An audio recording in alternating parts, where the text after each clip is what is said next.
Enough. A girl gets fond of another one and she doesn't want her to leave, so she messes up her parole. Bloody Doreen. That's why she's been onto you, isn't it? Because you know. Oh, I'll fix her. Oh, no, don't get her into any more trouble. I'll be all right. Sometimes pays to have a weak ticker. They can't chuck you into solitary. Yeah, but Lizzie, they could stop your privileges, take away your fags. Oh, I'll manage. Well, you won't have to. I'll keep you supplied with fags as long as I'm in here. Oh, thank you, Mum. No worries.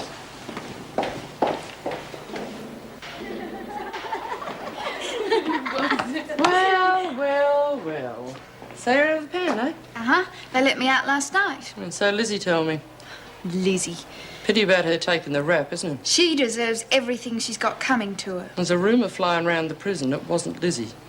But she confessed to it. She told the governor it was her. Yeah, but Lizzie's a bit of a mental case, you know. She'd do a stupid thing like that.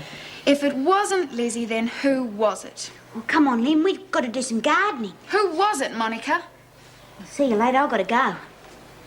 See that sly little worm slithering down the corridor? Doreen? Mm-hmm. You mean you think it was Doreen? But that's impossible. Doreen wouldn't do anything to hurt me. She's my friend. Which is all the more reason why she wouldn't want to see you leaving the prison. Oh, I don't believe you. It was Lizzie all the time. Oh, geez, you're a stupid little fool, Warner. No wonder they call you wonk. Now, why would a mental case like Lizzie want to frame a fly like you? I mean, what has she got to gain by it? I don't know why Lizzie did it. OK, you don't believe me. Why don't you go and ask Doreen for yourself? All right, I will. Yeah, but you may be in for a bit of a shock.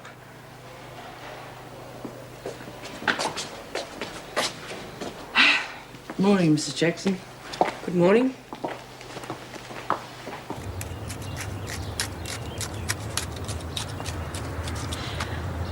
Well, Well, what? did you do it? Do what? Frame me.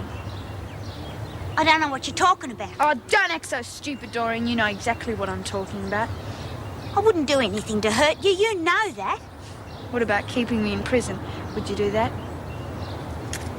Did you frame me just to keep me in here? No, of course I didn't. Listen, you get up from there and look me in the face. Did you or did you not frame me?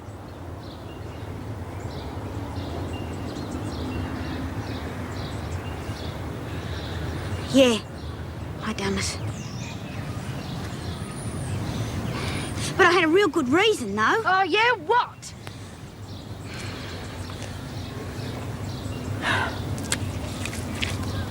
You're a worm, Doreen Anderson, a low, miserable worm. But I only did it because I didn't want you to go away. You're the only friend I got, Lynn. Yeah, well, you haven't got any friends now. I'm through with you. Oh, don't say that. Oh, please, Lynn, I need you. I had no real friends except you and Frankie. Oh, Lynn, I love you. I want you to stay here with me. Please don't be mad at me. Bugger off, worm!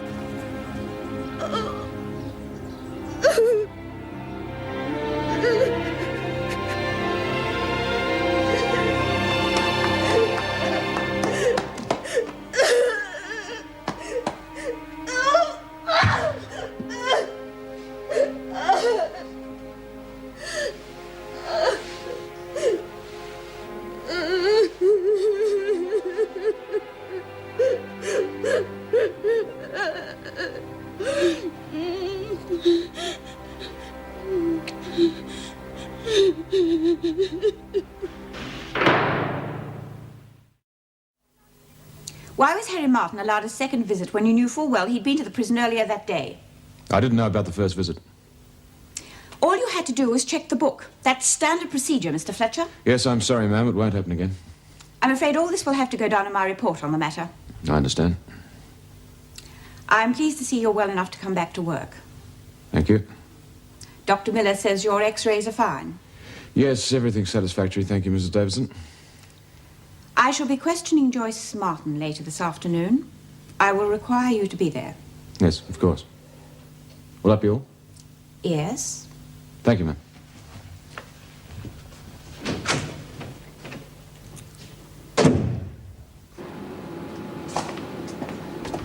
Hey, B, taken up a collection. Fags for Lizzie. Why can't she get her own? Because Mrs. Davidson stopped all her privileges. She owned up to taking those Valium. Lizzie, why? You know, she's covering for Doreen. Oh, yeah. Well, let Doreen get her fags. Oh, get a load of her. She's got 150 grand stashed away and she can't even part with a packet of fags. Yeah, you heard. Hey, I suppose these fags are for Lizzie. Of course. Yeah, well, make sure you don't take them when you get out. No worries.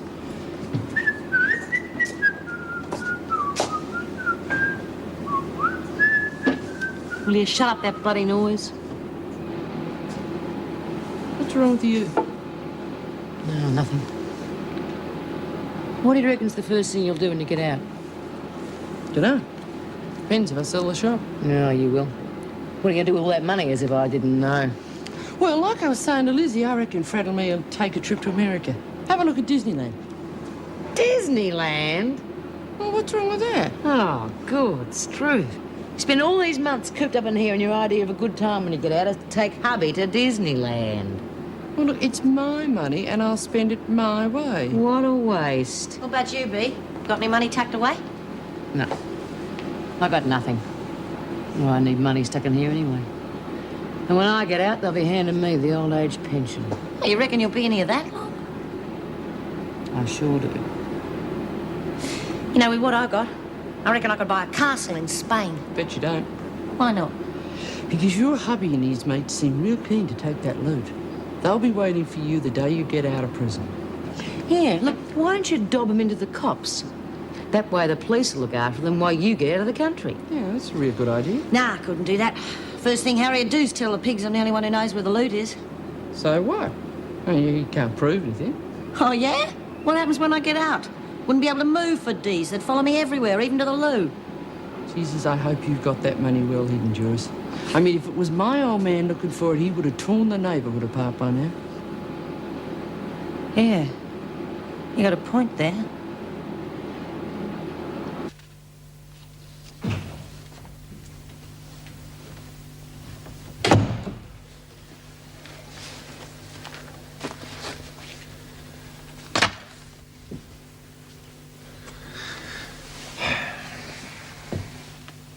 Yes, Charles.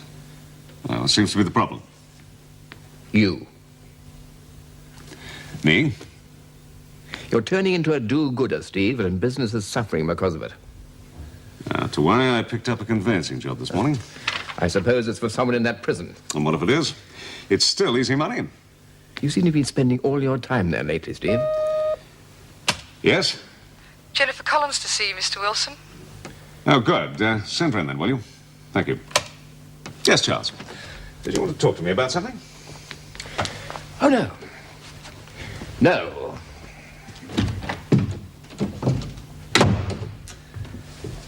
Well, well, well. The lovely Jennifer Collins. Hello, Steve. Well, I see it after years and years of law school. You've finally made it to company court. I've got the documents for the sale of Monica Ferguson's shop. Good. When I found out it was Steve Wilson who was acting for the vendor, I couldn't resist the temptation to come and see you. Now, before anything else is discussed, there is one really important question I have to ask you. Well, I'm afraid I left the Ferguson file on my desk. Are you married? No, I'm not. Good. Then I'm going to take you to lunch, and we'll talk about college days and happier times. Sometime next week, then? No, right now. No. Yes. Do you have anything else better to do? No, I haven't. Good. Oh, Charles. Charles, this is Jennifer Collins. Jennifer, Charles Baldwin, my partner. How do you do? You probably know Jennifer's father, David Collins, the well-known barrister? Yes, of course I know him. Indeed I do. A wonderful man. It's a great pleasure to meet you, Miss Collins. Jenny and I are having some lunch together, Charles. Steve, I want to have a word with you. It's very important. Yes, when I get back, if you don't mind. Thanks, Charles. Oh, come on. I know this marvelous Lebanese place. The food is terrific. Sounds lovely.